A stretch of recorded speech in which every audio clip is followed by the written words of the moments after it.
Hi and welcome back to Bransford Webbs. This week you join us on a section of the nursery that is adjacent to the dispatch shed. A section that's called Willow, comprises of a load of these low tunnels. And the reason we're down here this week is you may have seen in the trade press and on social media, but this week we have started potting, or last week even, we started potting into the new tote pots. So these pots are a polypropylene pot, but they've had all the additives taken out, so the carbon black pigment that was in there is a bit of a filler, and to give a consistent colour has been stripped out of it, and that means that these can be recycled through curbside recycling points. There's a lot of work going on in the background at the moment, so keep checking the press between the HTA, an organisation called Recoup, and the industry to get local authorities to change their guidance, because at the moment they're saying don't put plant pots in to your recycling. What they mean by that is don't put black plastic plant pots in, because in theory there's no difference between this and a yoghurt pot. As long as it's cleaned like you would have to do a yoghurt pot. It's a polypropylene pot, it's perfectly recyclable, and it's got a good end of life use through the normal recycling streams. So really big news for the industry. We're not the only people doing it. You'll see in the press lots of nurseries are joining suit and changing over to these curbside recyclable pots, and we're using the taupe colour as to differentiate from anything else in the plant area. It stands out. It's a neutral colour, it works well with most plants, so it was selected for that reason, and it's easily identifiable by the consumer. So yeah, keep watching for news on it. It's a real revolutionary thing at the moment in the industry, and a real good step forward to helping this green industry become even greener.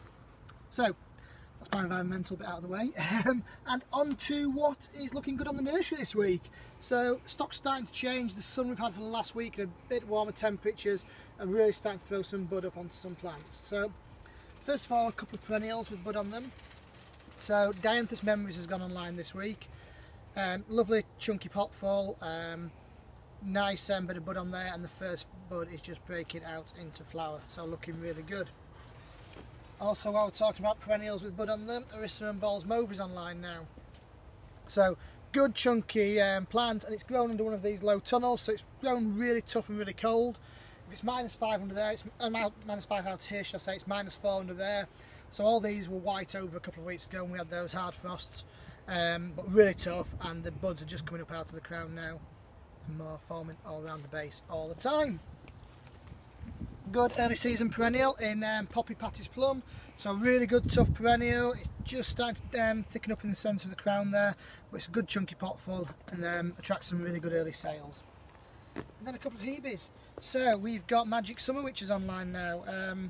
So good early, again good colour this time. The cold nights are really helping that to intensify its colour.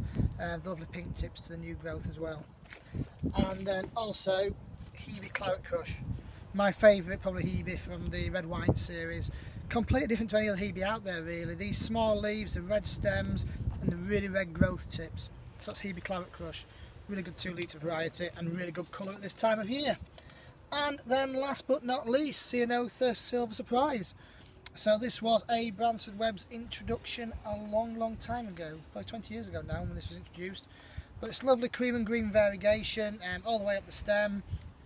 Performs really well as a wall shrub, hence we grow it on a cane, although you can trim it and grow it as a just normal evergreen shrub. Pretty tough too for a variegated Ceanothus. So I've seen this grown in the north of England, no problem, and survive harsh winters, so absolutely fine. And then you get the lovely mid-blue flowers around May time.